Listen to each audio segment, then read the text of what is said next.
नमस्कार, मी Gautam Kamble. GK. News मराठीमध्ये आपलं सर्वांचं स्वागत. तुम्ही पाहत आहात मराठवाड्याच्या कुशीतलं जी.के. न्यूज मराठी. आता घेऊ विविध क्षेत्रातील राजकीय, सामाजिक, आर्थिक, कृषी आणि क्रीडा व तसेच शैक्षणिक विषयी घडामोडींचा आढावा.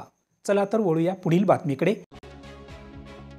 ऑगस्ट महिन्यात झालेल्या अतिवृष्टी व पुराच्या पाण्यामुळे गोंडे महागाव ते चिखली या मार्गावरील पुलाचे दोन्ही बाजू खचून रस्ता वाहतुकीस अयोग्य झाला आहे.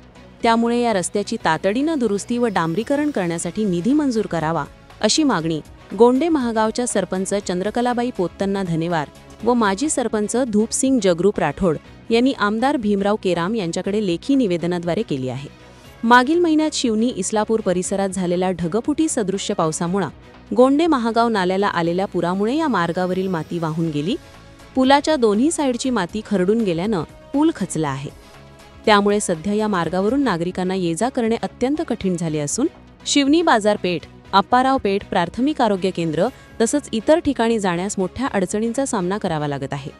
गोंडे महागाव गावाची लोकसंख्या सुमारे 1800 पेक्षा जास्त असून येथील नागरिकांसाठी हा मार्गच एकमेव दळणवळणाचा दुवा आहे.